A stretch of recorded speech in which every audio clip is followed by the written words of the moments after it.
ପୂର୍ବପୁରୁଷମାନେ କହି ଯାଇଥିବା କିଛି ଗୁରୁତ୍ୱପୂର୍ଣ୍ଣ ଟିପ୍ସ। ନମ୍ବର 1, ରଜ ସଂକ୍ରାନ୍ତି ଦିନ ଆପଣଙ୍କ ଘରର ଦ୍ୱାର ମୁହଁରେ ହଳଦିଆ ଚିତା ଉପରେ ଏକ ଲାଲ ଚିତା ଆଙ୍କନ୍ତୁ।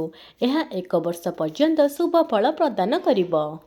ନମ୍ବର 2, ଅରଖ ଗଛ ଘର ପାଖରେ ରହିଲେ ଶୁଭ ହୋଇଥାଏ। ଏହାକୁ ନଷ୍ଟ କେବେ ବି କରିବେ ନାହିଁ।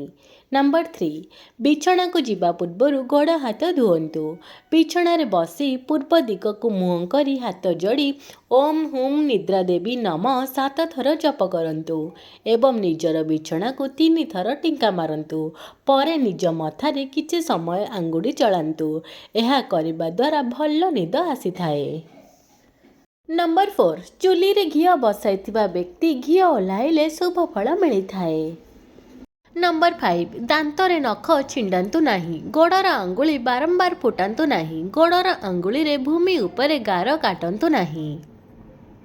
ନମ୍ବର 6, ମହକୁ କେବେ ବି ଗରମ କରି ଖାଆନ୍ତୁ ନାହିଁ। ଏହା ଦେହ ପାଇଁ କ୍ଷତିକାରକ ହୋଇଥାଏ।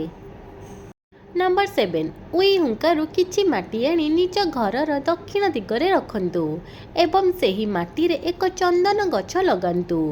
ଏହା କରିବା ଦ୍ୱାରା ଶତ୍ରୁ ନାଶ ଯାଆନ୍ତି ଏବଂ ଘରେ କାହାକୁ କେବେ ବି ସାପ କାମୁଡ଼େ ନାହିଁ। ଭିଡ଼ିଓଟିର ଆଗକୁ ଯିବା ପୂର୍ବରୁ ଆପଣମାନେ ସମସ୍ତେ ଜୟ ମା ଲକ୍ଷ୍ମୀ ଲେଖିଦିଅନ୍ତୁ। ମା ଲକ୍ଷ୍ମୀ ଆପଣଙ୍କୁ ଓ ଆପଣଙ୍କ ପରିବାରକୁ ସର୍ବଦା ସୁଖ ଶାନ୍ତିରେ ରଖିବେ। ନମ୍ବର 8, ସୋରିଷ ତେଲରେ ସିନ୍ଦୁର ମିଶାଇ ଘରର ମୁଖ୍ୟ ଦ୍ୱାରରେ ଟୋପଟିଏ ଲଗାଇଲେ ଶୁଭ ଫଳ ମିଳିଥାଏ। ନମ୍ବର 9, ଦୀପର ମୁହଁ ପୂର୍ବ କିମ୍ବା ଉତ୍ତରକୁ ରହିଲେ ଶୁଭ ହୋଇଥାଏ। ଦକ୍ଷିଣ ବା ପଶ୍ଚିମକୁ ରହିଲେ ଏହା ଭଲ ନୁହେଁ। ନମ୍ବର 10, ଘିଅର ଦୀପକୁ ଡାହାଣ ହାତରେ ଏବଂ ତେଲର ଦୀପକୁ ବାମ ହାତରେ ଲଗାଇଲେ ଶୁଭ ଫଳ ମିଳିଥାଏ।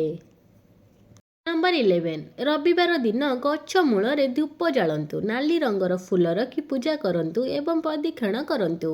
ଏପରି 7ଟି ରବିବାର କରିବା ଦ୍ୱାରା ମନସ୍କାମନା ନିଶ୍ଚିତ ଭାବରେ ପୂରଣ ହେବ। ଏହି କଥାକୁ ଆପଣମାନେ ମନେ ରଖନ୍ତୁ। ନମ୍ବର 12, ସ୍ୱାମୀ ଓ ସ୍ତ୍ରୀ ମଧ୍ୟରେ ଯଦି ମନମାଳିନ୍ୟ ଦୂର କରିବା ପାଇଁ ଚାହୁଁଛନ୍ତି ତାହେଲେ 2ଟି ମୟୂର ପୁଚ୍ଛକୁ ବିବାହ ଫଟୋ ସହିତ ଏକାଠି ରଖିବା ଉଚିତ। ଏହାର ଫରକ ଆପଣମାନେ ବହୁତ ଜଲ୍ଦି ପାଇପାରିବେ। ନମ୍ବର 13, ତୁଳସୀ ଗଛ ଶୁଖିଗଲେ ଅଶୁଭ ଲକ୍ଷଣ ହୋଇଥାଏ। ତୁଳସୀ ଗଛର ବୃଦ୍ଧି ହେଲେ ଶୁଭ ଲକ୍ଷଣ ହୋଇଥାଏ। ନମ୍ବର 14, ସୋମବାର ଗୋରୁ ଗାଈ ବିକ୍ରି କରନ୍ତୁ ନାହିଁ। ମଙ୍ଗଳବାର ଯାନବାହନ ବିକ୍ରି କରନ୍ତୁ ନାହିଁ ଓ ଗୁରୁବାର କେବେ ବି ଜମି ବିକ୍ରି କରନ୍ତୁ ନାହିଁ। ଏହା ଭଲ ନୁହେଁ। ନମ୍ବର 15, ଛାତ୍ରମାନେ ଗଣେଶ ପୂଜା ଦିନ ଖସା ଲଡୁ ଖାଇବା ସହିତ ଗରମ ପାଣିରେ ଅଳେଇଚ ମିଶାଇ ସ୍ନାନ କଲେ ବିଦ୍ୟା ବୃଦ୍ଧି ହୋଇଥାଏ। ନମ୍ବର 16, ମନେ ରଖିବେ କେବେ ବି ମନି ପର୍ସରେ ଠାକୁରଙ୍କର ଫଟୋ ରଖନ୍ତୁ ନାହିଁ ଏବଂ ଚାବି ରିଙ୍ଗରେ ଠାକୁରଙ୍କର ଫଟୋ ରଖା ଚାବି ରିଙ୍ଗ ରଖନ୍ତୁ ନାହିଁ। ଏହା ଜମା ବି ଭଲ ନୁହେଁ। ନମ୍ବର 17, ଯେଉଁ କାର୍ଯ୍ୟ କରିବା ପାଇଁ ମନସ୍କ କରିଥିବେ ତାହା ସମ୍ପୂର୍ଣ୍ଣ ନ ହେବା ପୂର୍ବରୁ କାହା ଆଗରେ କେବେ ବି ପ୍ରକାଶ କରନ୍ତୁ ନାହିଁ। ସୋମବାର, ବୁଧବାର ଓ ଶୁକ୍ରବାର ଘରୁ ବାହାରକୁ ବାହାରିଲା ବେଳେ ବାମ ପାଦ ପକେଇକି ଯାତ୍ରା ଆରମ୍ଭ କରନ୍ତୁ ଏବଂ ଅନ୍ୟ ବାରରେ ଡାହାଣ ପାଦ ପକେଇକି ଯାତ୍ରା କରନ୍ତୁ। ଦେଖିବେ ଅନେକ ଶୁଭ ହେବ। ଯେଉଁ କାମ ପାଇଁ ଯାଉଥିବେ ସେହି କାମ ସଫଳ ହେବ। ନମ୍ବର 18, ଘରେ ଯଦି ଅଭାବ ଲାଗି ରହୁଥାଏ ଏକ ଛୋଟ ପିତ୍ତଳ ଢାଳରେ ଖୁଚୁରା ମୁଦ୍ରା ପୂର୍ଣ୍ଣ କରି ଘରର ପଶ୍ଚିମ ପାଖରେ ରଖନ୍ତୁ। ଦେଖିବେ ଘରର ଅଭାବ ବହୁତ ଜଲ୍ଦି ଦୂର ହୋଇଯିବ। ନମ୍ବର 19, ଗୁରୁବାରରେ ହଳଦୀ ଗୁଣ୍ଡ ମିଶା ଜଳରେ ସ୍ନାନ କରନ୍ତୁ। ସୂର୍ଯ୍ୟ କିରଣରେ ଗରମ ହୋଇଥିବା ଜଳରେ ସ୍ନାନ ନ କରି ସେଥିରେ ଏକ ଦୁବ ପକେଇକି ସ୍ନାନ କରନ୍ତୁ। ଏହା କରିବା ଦ୍ୱାରା ଆପଣଙ୍କର ମଙ୍ଗଳ ହେବ। ଅଟକୁଥିବା କାମ ସବୁ ହୋଇଯିବ। ନମ୍ବର 20, ଏକାଦଶୀ, ସଂକ୍ରାନ୍ତି, ଅମାବାସ୍ୟା, ପୂର୍ଣ୍ଣିମା ଏବଂ ଜନ୍ମଦିନ ଯଦି ସେହି ଦିନ ହୋଇଥାଏ ପୁରୁଷ ଓ ସ୍ତ୍ରୀ ଏହି ଦିନ ଗୁଡ଼ିକରେ ଏକତ୍ର ଶୟନ କରିବା ଅନୁଚିତ। ନମ୍ବର 21, ବିଛାକୁ କେବେ ବି ମାରିବେ ନାହିଁ। ଯାତ୍ରା ସମୟରେ ବିଛା ଦେଖିଲେ ଅନେକ ଶୁଭ ହୋଇଥାଏ। ଯଦି ଘରେ ବିଛା ଦେଖନ୍ତି ତେବେ ଜାଣିବେ ଆପଣଙ୍କର 8 ଦିନ ମଧ୍ୟରେ ମନସ୍କାମନା ନିଶ୍ଚୟ ଭାବରେ ପୂର୍ଣ୍ଣ ହୋଇଯିବ। ଆପଣମାନେ ଓଡ଼ିଶାର କେଉଁ ଗ୍ରାମରୁ ଆମ ଭିଡ଼ିଓ ଦେଖୁଛନ୍ତି କମେଣ୍ଟ ମାଧ୍ୟମରେ ନିହାତି ଜଣାନ୍ତୁ। ନମ୍ବର 22 ଟିକେ ଟିକେ କଥାରେ ଚିଡ଼ଚିଡ଼ ଲାଗୁଥିଲେ ଦିନରେ 5 ଥର ଗୋଡ଼କୁ ଧୋଇଲେ ତାହା କମ୍ ହୋଇଥାଏ। ନମ୍ବର 23 ଘରକୁ ଫେରିବା ସମୟରେ କିଛି ନା କିଛି ସାମଗ୍ରୀ ନେଇକି ଆସନ୍ତୁ। ଏହାଦ୍ୱାରା ମଙ୍ଗଳଙ୍କର ଶୁଭ ଦୃଷ୍ଟି ପଡ଼ିଥାଏ ଓ ଘର ପାଇଁ ବହୁତ ଭଲ ହୋଇଥାଏ। ନମ୍ବର 24 ମନେ ରଖିବେ ଧଳା ରଙ୍ଗର ଠିଆ ହୋଇଥିବା ଗଣେଶ ମୂର୍ତ୍ତି ଘରର ପୂର୍ବ ଦିଗରେ ରଖି ତାଙ୍କ ଆଗରେ କିଛି ଅରୁଆ ଚାଉଳ ରଖିଲେ ବିଳମ୍ବ ହେଉଥିବା କାର୍ଯ୍ୟ ଶୀଘ୍ର ହୋଇଯାଏ। ନମ୍ବର 25 କେବେ ବି ଅଇଁଠା ଛାଡ଼ନ୍ତୁ ନାହିଁ କିମ୍ବା ଅଇଁଠାକୁ ସାଇତି କରି ରଖନ୍ତୁ ନାହିଁ।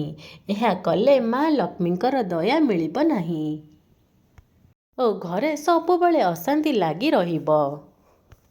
ନମ୍ବର 26 କୌଣସି ମନ୍ଦିରରେ ନଡ଼ିଆ ସମର୍ପଣ ବେଳେ ଯଦି ନଡ଼ିଆଟି ନଷ୍ଟ ହୋଇଯାଇଥାଏ ତେବେ ଆଉ ଗୋଟେ ନଡ଼ିଆ ପରିବର୍ତ୍ତେ ଗୋଟିଏ ଗୁଆକୁ ନିଜ ମୁଣ୍ଡରେ ଲଗେଇ ଭଗବାନଙ୍କ ପାଖରେ ସମର୍ପଣ କରନ୍ତୁ। ଦେଖିବେ ଏମିତି କରିବା ଦ୍ୱାରା ଦୋଷ ସବୁ କଟିଯିବ। ଏଇ କଥାକୁ ମନେ ରଖିବେ। ନମ୍ବର 27 ଘରର ବିମ୍ ତଳେ କେବେ ବି ବସନ୍ତୁ ନାହିଁ କିମ୍ବା ଖଟ ପକେଇକି ଶୁଅନ୍ତୁ ନାହିଁ। ବାଥରୁମର କବାଟକୁ ସବୁବେଳେ ବନ୍ଦ ରଖନ୍ତୁ। ଏମିତି କଲେ ଘର ପାଇଁ ମଙ୍ଗଳ ହୋଇଥାଏ। ନମ୍ବର 28 ଗଡ୍ରେଜ୍ କିମ୍ବା ଆଲମାରିର କବାଟକୁ ସବୁବେଳେ ବନ୍ଦ ରଖିବା ଉଚିତ। ନମ୍ବର 29 ରାହୁର ଖରାପ ଦଶା ଚାଲୁଥିବା ସମୟରେ ଘରକୁ ଆସୁଥିବା ଅତିଥିଙ୍କୁ ଥଣ୍ଡା ପାଣି ପିଇବାକୁ ଦିଅନ୍ତୁ। ଦେଖିବେ ରାହୁର ଖରାପ ଦଶା ବହୁତ ଜଲ୍ଦି କଟିଯିବ ଓ ଶୁଭ ଫଳ ମିଳିବ। କେବେ ବି ଘରକୁ ଆସୁଥିବା ଅତିଥିଙ୍କୁ ଖାଲି ପେଟରେ ଛାଡ଼ିବେନି। କିଛି ନା କିଛି ଖାଇବାକୁ ଦେଇକି ଛାଡ଼ିବେ। ନମ୍ବର 30 କାର୍ଯ୍ୟର ସଫଳତା ମିଳୁନଥିଲେ ଚାନ୍ଦିରେ ମୁଦ୍ରିକା କରି ଗୁରୁବାର ଦିନ ଶିବଲିଙ୍ଗ ଛୁଆଇ କାଣି ଆଙ୍ଗୁଠିରେ ଧାରଣ କଲେ ଶୁଭ ଫଳ ମିଳିଥାଏ। ନମ୍ବର 31 ଶୋଇବା ବେଳେ ମୁଣ୍ଡ ପାଖରେ ଘଣ୍ଟା ରଖନ୍ତୁ ନାହିଁ ଏବଂ ଶୋଇବା ବେଳେ ଗୋଡ଼ ଘରର ମୁଖ୍ୟ ଦ୍ୱାର ପଟକୁ ରଖନ୍ତୁ ନାହିଁ। ଏହା ଜମା ବି ଭଲ ନୁହେଁ।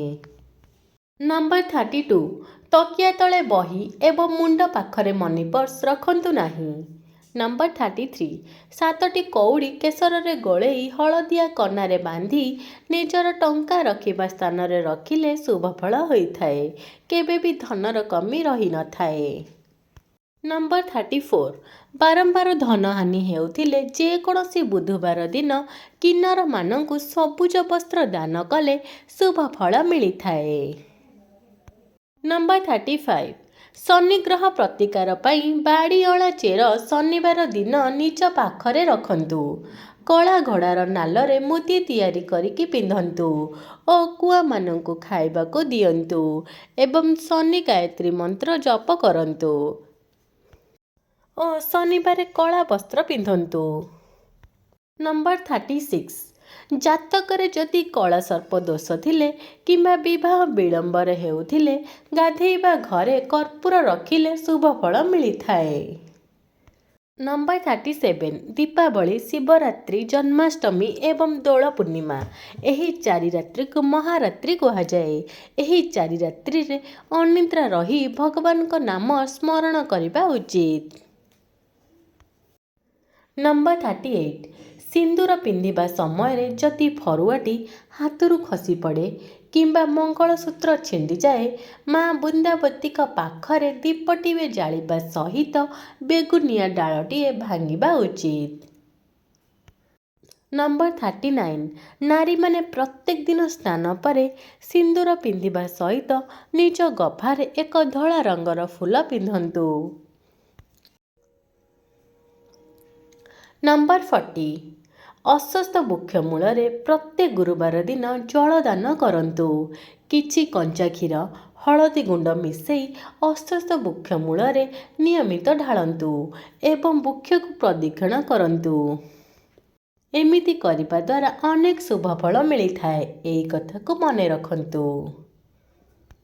ଆପଣମାନଙ୍କୁ ଯଦି ଆମ ଭିଡ଼ିଓଟି ଭଲ ଲାଗୁଥାଏ ତାହେଲେ ଲାଇକ୍ କମେଣ୍ଟ ଆଉ ସେୟାର କରିବାକୁ ଜମା ବି ଭୁଲିବେନି। ଆଉ ଯଦି ଆମ ଚ୍ୟାନେଲକୁ ନୂଆ କରି ଆସିଛନ୍ତି ତାହେଲେ ଗୋଟେ ସବସ୍କ୍ରାଇବ୍ ନିହାତି କରିଦେବେ। କମେଣ୍ଟ ବକ୍ସରେ ଜୟ ମା ଲକ୍ଷ୍ମୀ ଲେଖିଦିଅନ୍ତୁ।